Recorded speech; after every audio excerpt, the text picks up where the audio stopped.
Thank you for joining us. We begin in Ethiopia, where the conflict between the government and Tigrayan rebels is escalating. Prime Minister Abiy Ahmed has left the capital and is heading to the front line. The Tigray rebels have pushed south into the Amhara and Afar regions and south down a major road that runs to the capital, Addis Ababa. Tigrayan rebels said earlier this month they had taken control of these towns. Kombolcha sits on a supply line linking the landlocked country to the port city of Djibouti. Then last week, the rebels claimed to have captured the town of Shewa Robit, about 200 kilometers from Addis Ababa. Let's get the latest from Samuel Getachew, an Ethiopian journalist joining us from the capital, Addis. Samuel, what first are you hearing about the Prime Minister's movements?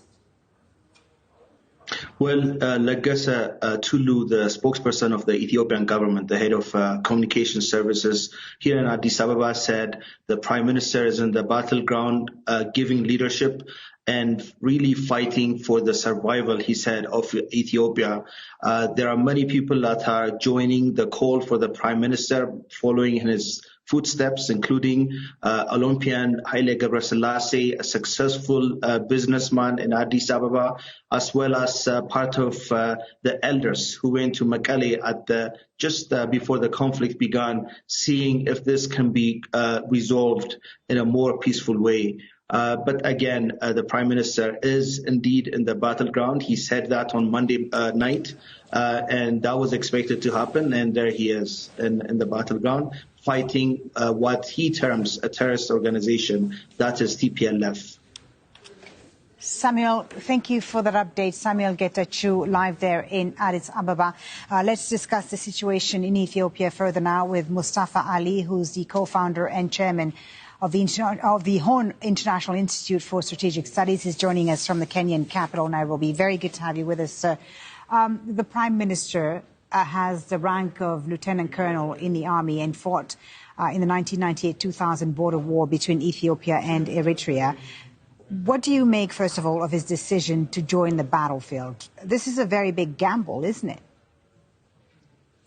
Yes, it is a big gamble. If you look at past kind of similar gamble when then Chadian President Idris Deby went to the front lines and he lost his life, even when they had actually defeated the rebels in Chad. And so Abiy Ahmed is risking his life, and he's also risking the lives of those that are going to be alongside himself.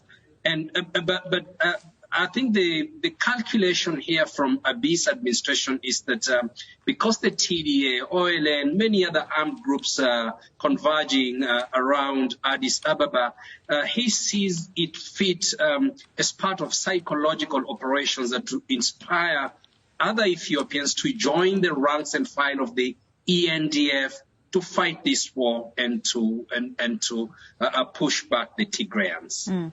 There is increasing alarm, understandably, in the international community, the UN telling its staff to leave Ethiopia, a number of countries also telling their nationals to leave. Why, remind our international audience why what's happening in Ethiopia matters to the world. There is, of course, a humanitarian crisis, but there are also strategic interests, especially for Western countries.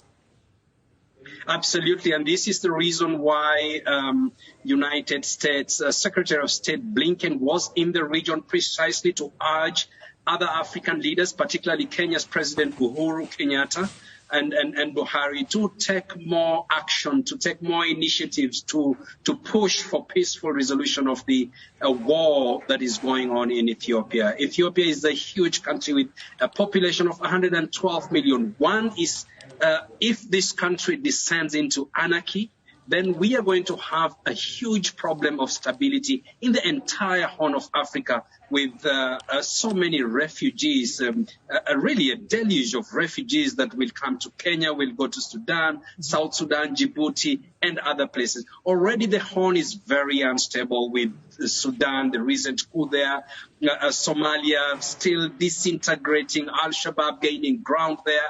Now, the last thing that the region wishes to have is a disintegrated Ethiopia, and the West's interests are going to really just go up in flames. All right. Do you think a negotiated settlement to this crisis is still possible? Can diplomacy still work?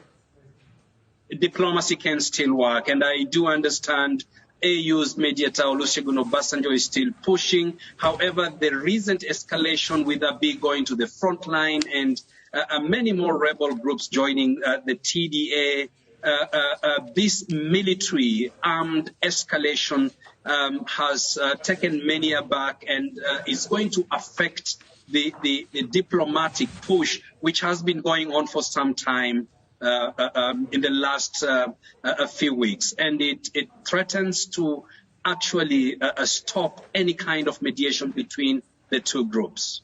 Thank you so much for talking to us about this. Thank you for your insight. Mustafa Ali, co-founder and chairman of the Horn International Institute for Strategic Studies, live there in Nairobi. We appreciate your time. Thank you for having me. Thank you.